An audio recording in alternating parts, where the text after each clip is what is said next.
España está empezando a transponer la DAC 8. ¿Supone esto el fin de la libertad o el anonimato cripto? En este vídeo te voy a contar qué es la DAC 8, qué controla, qué prohíbe y cuáles son sus principales medidas, el CARF, por el cual las haciendas de diferentes países se van a informar automáticamente de todas las transacciones que tú hagas, así como de la reforma a la Ley General Tributaria, por la cual se habilita que las criptomonedas se puedan llegar a embargar. Como sabéis, el Estado cada vez está más encima de las criptomonedas, buscando controlar y fiscalizar todas las operaciones que básicamente tú realizas con ellas. Y esto viene por la propuesta de valor de Bitcoin. Como sabéis, los valores de la descentralización, del empoderamiento del peer, del particular, así como la resistencia a la censura, son lógicamente unos valores que al Estado no le gustan. Y por mucho que Bitcoin haya nacido para no ser regulado, la regulación tiende a regular Bitcoin. De tal manera que esto sería la DAC 8 una medida a favor del control de Bitcoin y las criptomonedas. Entonces, la primera pregunta que nos tenemos que hacer es ¿qué es la DAC 8? La DAC 8 es básicamente la actualización más reciente de la Directiva sobre Cooperación Administrativa. Es decir, Sergi, ¿qué es la Dirección de Cooperación Administrativa? Os estaréis preguntando. Pues bien, la Dirección sobre Cooperación Administrativa es una directiva, ojo, directiva, no reglamento, propuesta por la Comisión Europea en el año 2011 para, teóricamente, mejorar la transparencia, la cooperación fiscal entre los países, pero a la práctica es para prevenir el fraude y, lógicamente, tener un más control del individuo. Entonces, esta medida, esta directiva que se incorporó en el año 2011, cada año ha ido teniendo unas actualizaciones en función de todo el ecosistema. Es decir, a medida que el mundo va avanzando y las transacciones van avanzando en diferentes tipos de tecnologías, esta directiva de cooperación administrativa se ha ido actualizando, de tal manera que pasamos a la DAC 1, DAC 2, DAC 3 y en cada una de ellas se ha ido incorporando pues añadiduras o nuevos comportamientos, nuevos tipos de operaciones a fin de que los estados pudieran efectivamente comunicarse toda la información financiera. Y la DAC 8 básicamente es la octava versión y en esta última directiva propuesta por la Comisión Europea en diciembre del 2022, lo que busca es incluir dentro de la cooperación fiscal la información sobre criptomonedas y activos digitales, que hasta ese momento, es decir, anteriormente a la DAC 8, no estaban incluidos ni las criptomonedas ni los activos digitales. Por tanto, mediante esta actualización incluimos en esta directiva de control las criptomonedas y los activos digitales. En todo caso, tener en cuenta de que es una directiva, es decir, no es un reglamento europeo. Por lo que la directiva lo que establece son objetivos que los países de la Unión Europea deben alcanzar, pero deja a cada uno de ellos decidir cómo integrar estos objetivos en su propia legislación. Para los que no habéis estudiado Derecho, simplemente es de que si es un reglamento es directamente aplicable. Es decir, Europa te dice que se tiene que hacer esto y tú directamente lo tienes que realizar. En cambio, si estamos hablando de una directiva, la directiva se tiene que transponer a la legislación nacional. La transposición de estas directivas europeas es el proceso mediante el cual los Estados miembros de la Unión Europea, por ejemplo España, incorpora en su legislación nacional estas recomendaciones que ha hecho Europa, a diferencia de los reglamentos que son directamente aplicables. Tenemos la Directiva de Cooperación Administrativa, la cual se ha actualizado a la DAC 8 para poder controlar precisamente Bitcoin y las criptomonedas, pero Europa te dice que estas nuevas recomendaciones se tienen que realizar y España no puede aplicarlas, sino que tiene que crear una ley, la tiene que transponer, que se llama en ambiente legislativo, para poder aplicarla. Y justamente este proceso de transposición, es decir, coger la ley europea y empezar a aplicarla a España, es lo que está haciendo España. Así que en este caso vamos a analizar cómo está transponiendo España esta ley. El primer paso de la transposición ha sido la aprobación por el Consejo de Ministros en primera vuelta del anteproyecto de transposición, lo cual ha ocurrido el pasado 17 de septiembre. Y lo primero que vamos a hacer va a ser ir a la nota de prensa en la cual informan de esta aprobación en primera vuelta para ver exactamente qué es lo que están aprobando. Aquí tenemos la nota de prensa por la cual el Consejo de Ministros informa a la ciudadanía española que el gobierno transpone la Directiva Europea DAC 8, que es la que estamos comentando en este vídeo, la cual refuerza las obligaciones de información porque es una directiva de control administrativo, en este caso para los proveedores de criptomonedas. En todo caso, y si nos vamos a las importantes medidas que supone esta transposición de la DAC 8, tenemos dos. En primer lugar es esta de aquí, el CARF, por el cual las distintas haciendas que hay en Europa se van a informar de las criptomonedas y los movimientos que se han realizado. Es decir, anteriormente o como lo tenemos ahora, si yo en España realizo operaciones con un CEX, un proveedor de servicios cripto, que esté dado de alta en España o tenga un establecimiento permanente, ese CEX va a informar de los saldos que yo tengo mediante el modelo 172 y los movimientos que he realizado mediante el modelo 173. Toda esta información mía de mis operaciones y de mis saldos va a ir a Hacienda, pero una vez llega a Hacienda Española se queda ahí. Se queda en Hacienda Española. Por el contrario, si yo realizo operaciones en el extranjero, estas operaciones que yo realizo no se tienen que informar a nadie. En todo caso, las tributaré en renta, tributaré los saldos en patrimonio o grandes fortunas y en todo caso, si está en el extranjero y tengo más de 50.000 euros y a 31 del 12, lo que haré será el modelo 721. Pero en todo caso, son operaciones que yo estoy realizando en un exchange extranjero, por ejemplo, en Francia, ¿vale? ¿Cuál es el tema? Que mediante esta normativa, el CARF, lo que va a pasar es que Hacienda Española y Hacienda Francesa van a hablar y se van a comunicar los movimientos y los saldos que yo he realizado. Por tanto, esto supone cerrar el círculo por el cual se informan de todas las haciendas de los movimientos y saldos que tú has realizado. Y esto es justamente la medida que representa el CARF y es justamente lo que se está transponiendo aquí. Esta es la primera medida.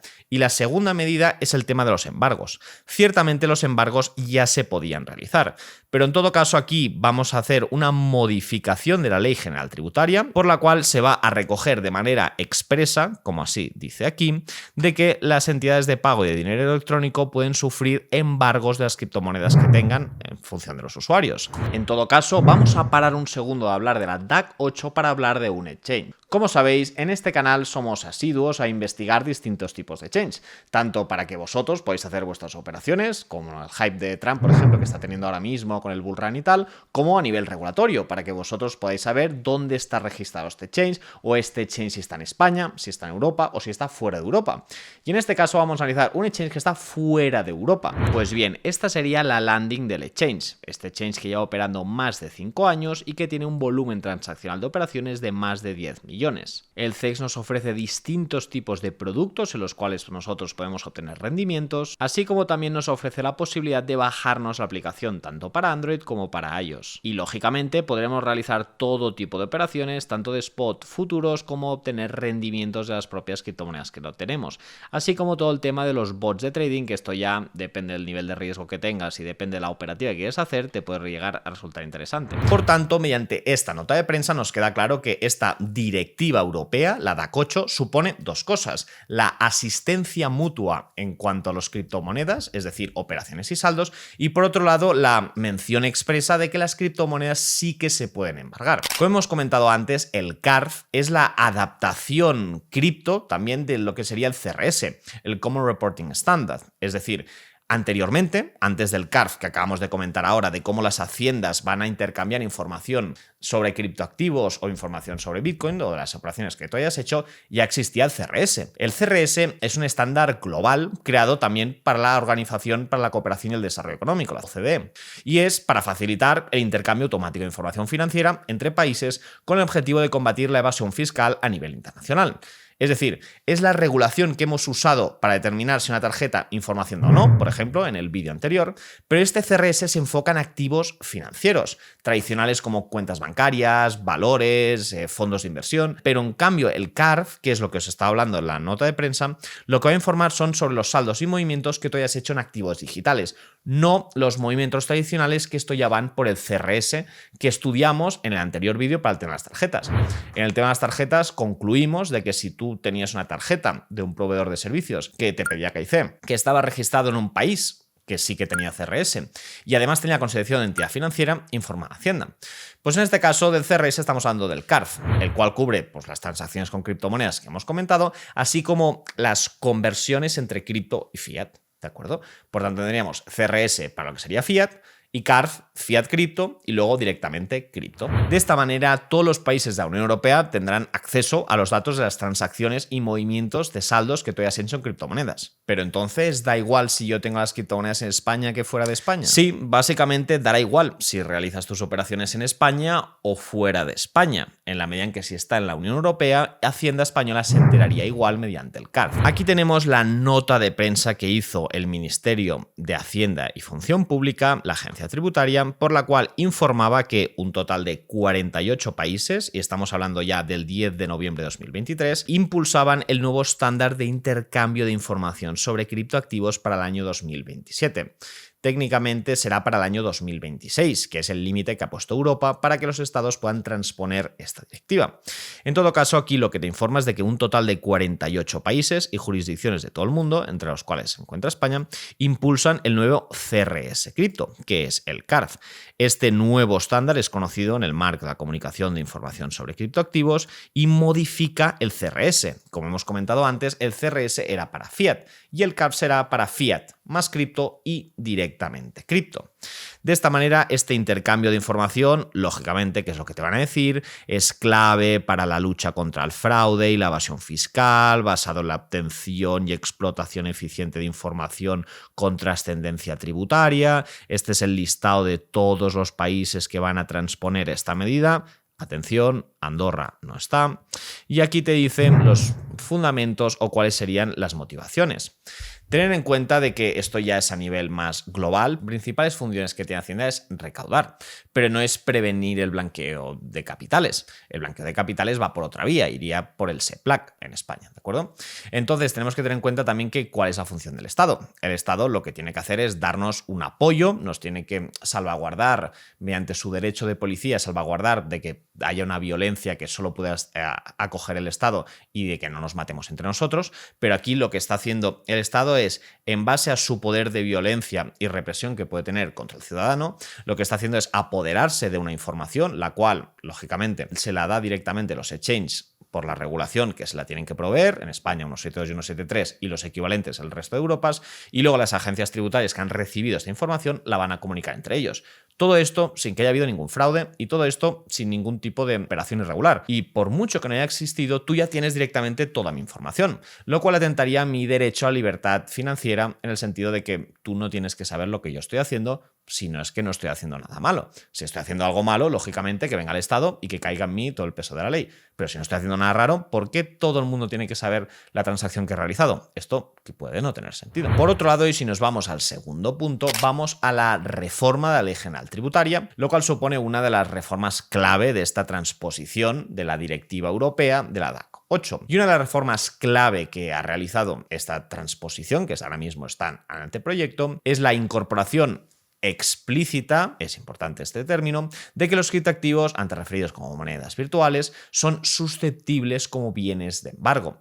¿Qué significa esto? De que esta modificación incorpora, para hacer frente a la evolución de los mercados digitales, de que las criptomonedas pueden ser embargadas en el caso de que estén depositadas en un exchange custodio. Es decir, si yo tengo mis criptomonedas en un CEX, el cual están ahí depositadas y yo tengo un derecho de crédito, el cual ejecuto y me pueden volver. Si esas criptomonedas están ahí, mediante un requerimiento de Hacienda por el órgano competente, se pueden embargar. ¿De acuerdo? En todo caso, esta información que estamos viendo en titulares es errónea, porque Hacienda ya tiene la facultad de embargar criptomonedas que estén depositadas en estas plataformas, independientemente de esta mención expresa que está haciendo esta reforma de ley. Es decir, lo que introduce la DAC 8 con su transposición es un refuerzo en la capacidad de embargo, estableciendo pues esto, ¿no? Que los proveedores de servicios, si tienen un requerimiento, tienen que embargar esta criptomoneda o ponerse a disposición de la autoridad competente. Pero esto ya era así. No había esta mención expresa, pero ya era así. Y en todo caso, para el tema concreto de las wallets, si tú tienes criptomonedas guardadas directamente en una wallet, que técnicamente no está en la wallet, tú lo que tienes son las claves privadas en base a las cuales tú puedes firmar operaciones, entendedme, lo estoy haciendo fácil. Si esas criptomonedas yo las tengo aquí dentro y no están en un exchange, esas criptomonedas las tengo yo y lógicamente son inembargables en el sentido de que es imposible que nadie pueda acceder aquí. Por tanto, todas las criptomonedas que tú tengas en autocustodia seguirán siendo inembargables por un tema técnico, ya que no es factible aplicar restricciones sobre la posesión de este tipo de activos cuando no están controlados controladas por un tercero, sino que están en autocustodia. Por eso recuerdo una vez más, y también por el tema de la Travel Rule de la directiva de Transfer of Funds, que vamos a comentar en el siguiente vídeo, la importancia de tener todas tus criptomonedas autocustodiadas de forma personal. Pero si solo lo ha aprobado el Consejo de Ministros, significa que la ley aún no está en vigor. Sí, es decir, ahora mismo el siguiente paso, una vez lo ha aprobado el Consejo de Ministros en primera vuelta, ahora mismo está en trámite de información pública, es decir, de que cualquier persona puede hacer una serie de menciones por la cual este texto tendrá ajustes y revisiones. Una vez ya esté ajustado y revisado, esta aprobación en segunda fase el Consejo de Ministros, que remitirá a las Cortes Generales, Congreso y Senado. Y una vez el Congreso y Senado lo aprueben, ya vendría la sanción del rey y la publicación en el BOE. En todo caso, a nivel de límites, Europa ha puesto el límite el 1 de enero del año 2026. Por tanto, a esa fecha de 1 de enero de 2026 ya tendríamos estas dos reformas: DAC 8 y la embargabilidad expresa de las criptomonedas. En todo caso, ahora las preguntas son para ti. ¿Estás a favor de estas medidas que controlan y reprimen al individuo, suponiendo una injerencia a su derecho a la privacidad financiera, a cambio de que el Estado tenga más información para que pueda ejercer su derecho de policía para el caso en que pase algo o haya una infracción administrativa, que ojo, es administrativa, no es penal? ¿O crees que el Estado se está convirtiendo en un Estado perezoso, el cual no quiere hacer su función de policía, no quiere ir a reprimir al culpable, sino lo que quiere es mucha información, mucha documentación, y así cuando hay sospechas o cualquier cosa, lo tiene todo mucho más rápido, de tal manera que supone una injerencia mucho más grande en la privacidad financiera de todos los contribuyentes, porque ya tengo toda la información, y para el caso de 1 de 100 que pase algo, tengo la información y ataco. Por el contrario, la otra opción sería no tener esta información, que no haya una injerencia en la privacidad financiera, y directamente cuando alguien haya hecho algo o haya sospechas de algo, ir a esa persona y trazarlo todo y buscar esa información que no tendríamos de primera mano, sino que tendríamos que obtenerla de cada requerimientos. Este es un debate muy interesante, podéis comentarlo tanto aquí como en el grupo de Telegram, y todo el apoyo que me deis, por supuesto, quedo siempre a vuestra disposición. Un saludo a todos y nos vemos en siguientes vídeos. Hasta ahora.